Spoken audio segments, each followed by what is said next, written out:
still hung on the horizon. The Martins' boat, Speculation, bobbed gently in her mooring about 20 yards offshore. They parted hands, and Nate stopped to pick up a piece of driftwood and toss it back toward the fire. Brooke Martin continued on and dipped her right foot into the water, the wind brushing her auburn hair against her cheek. "Too cold for me," she said. Nate took a gulp of beer before walking ankle-deep into the water beside her. "Not bad, but colder than when I put the boat in," Nate said. "Glad I didn't have to help," Brooke said, and then took a sip from her plastic cup of wine. "Not up for a swim?" Nate joked. "No way," Brooke said. They started to walk parallel to the water, with Nate's feet still in and Brooke's squishing into the wet sand just out of reach of the lapping waves. 4 zigzagging jet skis sliced through the water off the Martins' beach.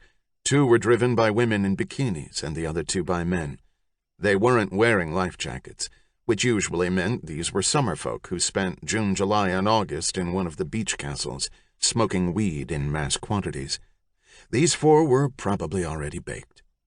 One girl cut a turn too close and flew off. "Crazies," Nate said. She resurfaced and climbed back aboard.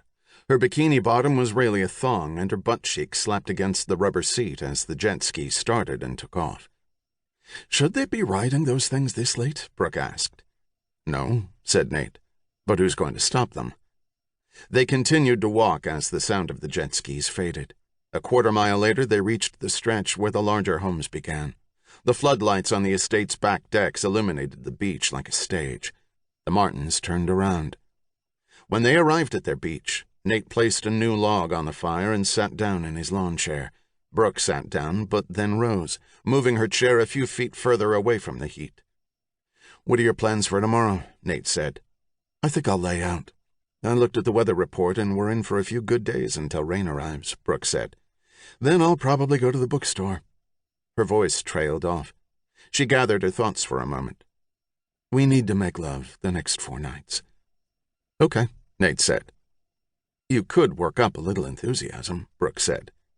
He had sounded matter-of-fact. "Sorry, it's just that scheduled sex sometimes takes the excitement out of it. We're on vacation. We should just let it happen.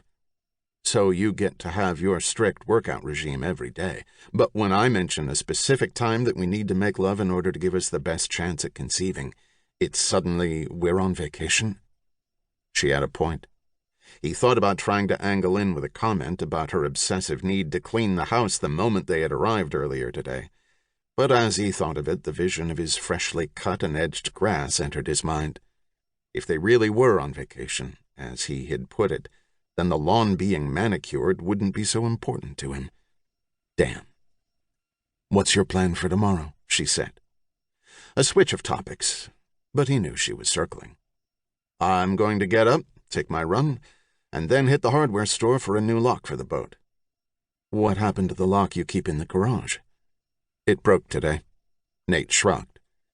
"How does a lock break?" "I put the key in, and when I turned it, it broke off in the lock." "You mean our boat is moored out there right now without a lock?" Brooke asked, while shifting her gaze to the white hull reflecting the growing moonlight. "Yep." "Do you think someone would steal it?" "Nah. The keys are in the house. If someone wanted to steal a boat worth anything, they'd go down to Shelby's Marina and try and take Shaw's Triumph." Leonard Shaw was a Baltimore businessman who had grown up in Michigan and now summered in the largest beach mansion in Hampstead. Once his 200-foot custom-built yacht was completed, he'd hired a dredging crew to carve out a separate berth in the marina to dock the boat. With the dredging crew working mostly at night, locals and vacationers complained of the noise and threatened to pull their boats out of Shelby's. Nate was glad he had avoided the hassle by keeping Speculation moored off of his beach. Brooke swiveled her eyes between Nate and the boat. "Why didn't you get a new lock today?"